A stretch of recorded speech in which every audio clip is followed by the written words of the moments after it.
The Douglas A-26 Invader story is one of resilience and transformation in the world of military aviation.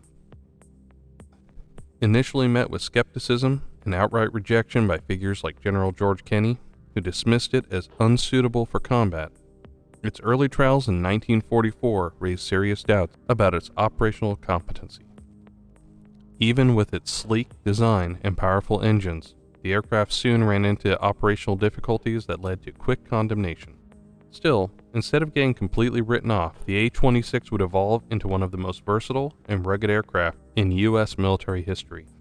Let's dive into its journey from rejection to redemption. General George Kenney, Far East Air Force's commander, who famously said, "We do not want the A-26 under any circumstance as a replacement for anything." This absolute rejection left little room for discussion or reevaluation, setting the stage for a tumultuous journey fraught with challenges. The initial evaluation of the aircraft was carried out by 3rd Bomb Group's 13th Squadron, who were known as the Grim Reapers back in July 1944. Their early impressions laid bare the critical question of what precipitated such a swift and biting assessment of the A-26 Invader. At first glance, the A-26 looked like the picture of a fighter designed to succeed. It had sleek lines and plenty of firepower, and powerful twin engines that perfectly suited aggressive combat missions. However, as World War II progressed, it became clear that beauty sometimes could hide even more profound problems.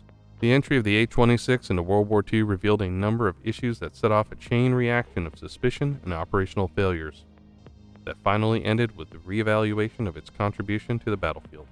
The original concept of the Douglas A-26 Invader based its fundamental design on overwhelming firepower and versatility.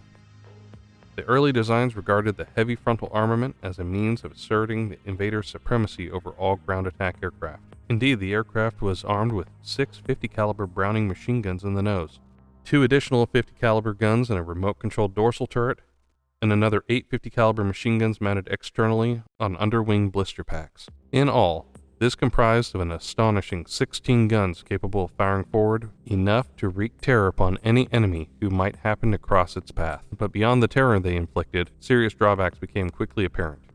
The underwing blister packs added drag, which substantially degraded the performance of the aircraft overall.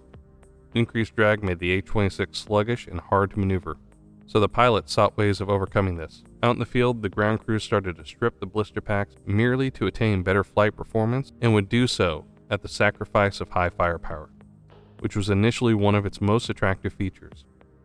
This created an awkward compromise of less firepower for better maneuverability. The identification of this defect of design prompted the Douglas engineers to go back to the drawing board, arranging modifications that ended up in a complete overhaul of the A-26 armament. The blister packs were done away with their encumbering presence, in favor of internal wing-mounted guns, restoring aerodynamic efficiency and coupling it with high firepower. This solution increased the nose-mounted machine guns from 6 to 8, changing the A-26 to an aircraft fitted with 18 50 caliber forward-firing Browning machine guns. Thus, while improving aeronautical engineering, many technological challenges befell this aircraft on the road to success. One of these involved the remote-controlled dorsal and ventral turrets planned for maximum defensive firepower with minimum risk to crew. These gave all-around protection under the control of a gunner using a periscopic sight. New technology, however, usually does not work out well in a combat environment, and the A-26 was no exception. The remote-control turrets were subject to mechanical failures under the heat and humidity of the Pacific Theater. Mechanical failures became the order of the day, and this made the A-26 a sitting duck for the enemy fighters. Also, due to the technical complexity of the turret system construction, repair often posed a problem since field maintenance crews were frequently not adequately trained or equipped to put the sophisticated mechanism back into service, thus leaving many A-26 to perform missions without the benefit of working defensive systems. The field crews, meanwhile, soon became aware of the airframe's vulnerability and created a makeshift lock for the dorsal turret which prematurely released it, effectively converting it into an additional set of forward-facing guns operated by the pilot. This awkward adaptation certainly enhanced offensive potential, but still did little to remedy the aircraft's historic weakness, its vulnerability to attacks from above or astern. The design of the cockpit was another serious consideration. The twin Pratt & Whitney R2800 radial engines were placed too near to the fuselage so that they restricted visibility for the pilot downwards, which is unfortunate for an aircraft whose main purpose was ground attacks, sometimes from low altitudes. Situational awareness is vital during missions, and visibility downwards was important for strafing runs, dropping bombs, or other tasks of close support. The cockpit design of the A-26 made it practically impossible for pilots to keep a good view of the ground, increasing the chances of mistakes relating to altitude perception and target acquisition, not to mention the very real threat of pilot error, directly resulting in an unfortunate crash. Realizing the gravity of such design error, the engineers at Douglas took steps to adjust the cockpit design so the original greenhouse canopy was changed to a clamshell-style roof, which greatly enhanced visibility. Though it may have provided some improvements in the overall design and comfort of operation, the difficulty with visibility down remained only partially addressed. Therefore, in light of the operational difficulties that had initially beset the aircraft, commanders decided to withdraw the aircraft from its original low-level bombing role and into that of a medium-altitude attack role, where it began to find its niche and gain operational credit. Despite its difficult starting engine and many other problems, the A-26 Invader showed hidden potential that would shine through over time. Once it was adapted to fit its strengths, the aircraft impressed many pilots and became a successful medium-altitude bomber. During the later part of World War II, the A-26 became known for its speed, power, and toughness. It turned out to be far better than General Kenny had expected. The A-26 proved itself in bombing missions, especially for ground support and stopping enemy supplies, showing off its speed, strength, and firepower. As improvements were made to the design, pilots grew to appreciate the A-26's value in combat. Unlike many other World War II planes that were retired after the war, the A-26 was modernized and kept in service, continuing to play an important role in the future of air combat. The next chapter of the A-26 Invader came with the Korean War.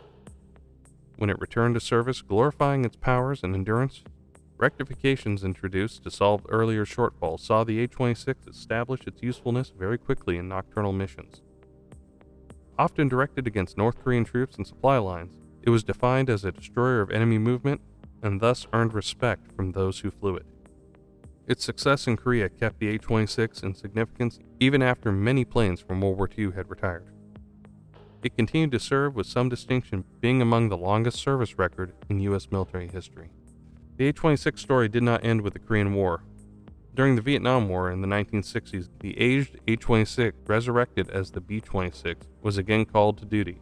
It became very vital during counterinsurgency and close air support missions, holding its effectiveness after being nearly 20 years old. In the Vietnam War, the B-26 continued the legacy of versatility and success, showcasing its ability to adapt and perform in a new and different kind of warfare. The A-26/B-26 became the only military aircraft in history ever to have operated in World War II, Korea, and Vietnam. Just another demonstration of its versatility and capability during its long service. The story of the Douglas A-26 Intruder showcases challenges of overcoming early doubts and hurdles. General Kenny was the first to reject the Douglas A-26.